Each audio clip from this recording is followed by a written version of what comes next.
Hi there, and welcome to another edition of my Own Your Expertise interviews. I'm Emily Crookston, owner and decider of all things at the Pocket PhD. I'm the ghostwriter for Rebels, Renegades, and Mavericks, and I love helping experts with big ideas get those ideas out of their heads and into the hands of their fans. Today, I'm sitting down with Shulamit Burlevtov.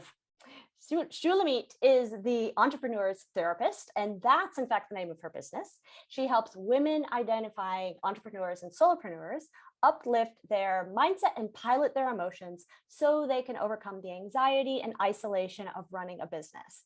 So this is a near and dear to my heart kind of topic. So I'm so excited today to talk to Shulamit.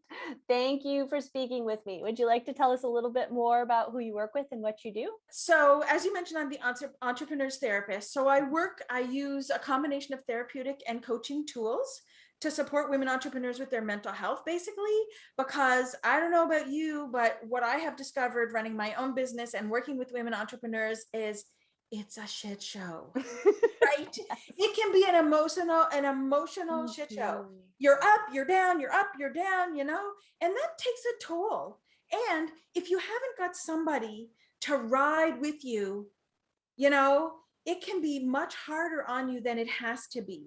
And so that's my role, is being the emotional support as you ride the roller coaster. Very good. Yeah, I love that. So how would you describe your path to becoming an expert? First and foremost, I had to do my own mindset work around expert and expertise. And there was that aspect of things, and then there's something unnameable about swinging around. For me, it felt like I was swinging out of, you remember those car sets that in the 70s, and they were they had no engines, they were just the car on the plastic track. Oh, yeah. And they have the swing around, you swing around the loop and then come down into the straightaway. And it felt like as I came into my 50s, I swung, or I was swinging out of that loop and right into the straightaway in my life professionally. And those two things, something about the maturity that comes after a certain number of years put into something, plus the mindset work around owning the fact that, listen, I know what I know. It doesn't make me arrogant. It doesn't make me an authority, but I do know what I know. And I'm confident in that. Yeah, I think that's huge because I get that response sometimes when for this series, I want to interview you and and understanding your expertise or owning your expertise. And I do get some pushback sometimes. People are like, I'm not an expert, or I don't think of myself that way. And I think a lot of it is coming from what you describe as, oh, experts are domineering, experts are the authority figures standing over everyone. And I'm always thinking, well, it's about the journey. It's the process to becoming an expert that I'm interested in. Yeah. And you can be an expert at the start of your expertise journey. It's just the label, really, more than anything. And if you can talk about what you do, and as you describe it, helping people pull out their internal strengths is an expertise, and it doesn't have to be domineering. Great. What is your die in a ditch belief? So for the audience, this is one of my favorite questions to ask my interviewees. The die in a ditch belief is something that you've thought about long and hard. It's something that you've given a lot of thought to. You could defend it if someone questioned you. It might be a little controversial. So tell us, what's your die in a ditch belief? I would definitely die in the ditch for this too, because I feel so strongly that we are stronger with support. Yeah.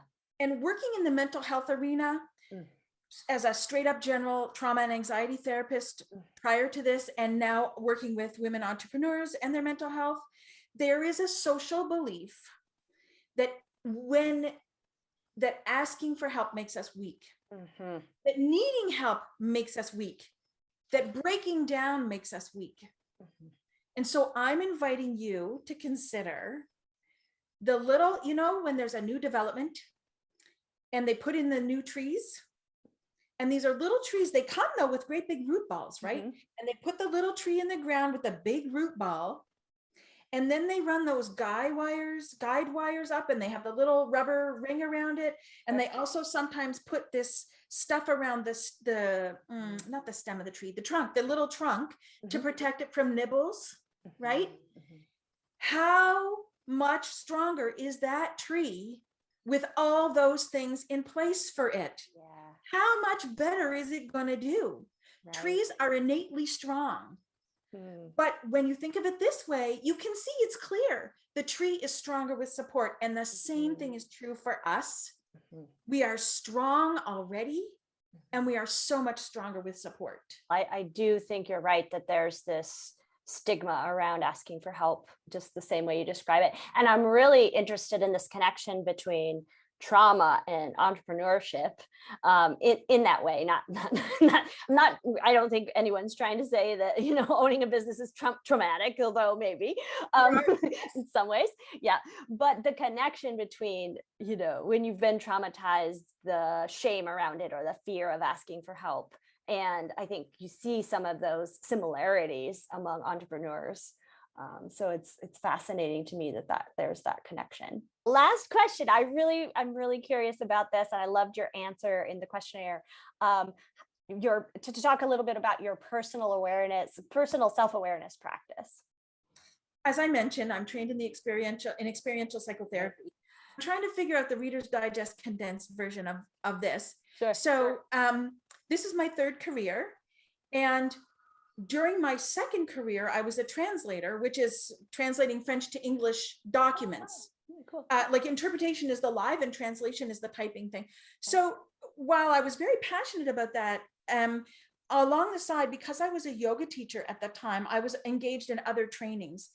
And I was training I became certified as a trainer in nonviolent communication.